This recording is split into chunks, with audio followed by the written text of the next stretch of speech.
The Israelites were spread across the desert, setting up tents, preparing food, and beginning to grumble. Forward they marched. Ahead of them, they faced a long and difficult journey across a desert, through dangerous territory, but they were bound for the Promised Land. As the Israelites' food supplies started to run out, they began to fear where their provisions would come from. One of the miracles God did for the Israelites was to provide them with plenty of food. This food came from the sky, floating down every morning like heavenly snow.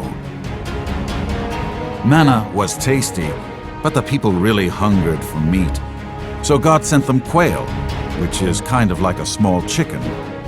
A huge flock of these birds swooped into the Israelite camp, and the people started grabbing them. There was so much food that everyone had buckets of quail to himself.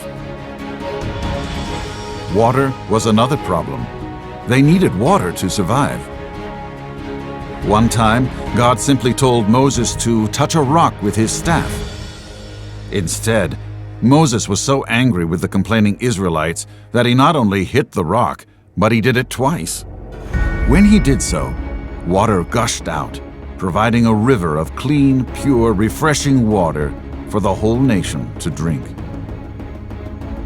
God's guidance and protection resided with the Israelites, and he gave them victory.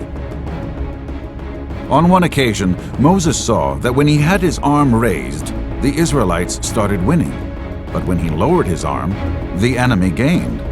So, with the help of 2 other men, Moses kept both his arms raised until Israel won the victory. Traveling this long through the wilderness brought a lot of problems. Often the people grumbled against God and Moses.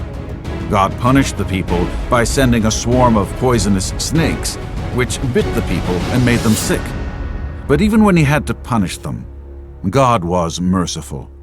He told Moses to make a snake statue. Anyone who looked at the snake statue would be healed.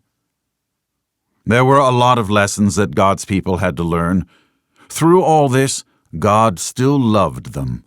He always gave them enough food, enough water, and even kept their shoes and clothes from wearing out during the long and difficult journey. They would continue to wander through the wilderness for 40 years.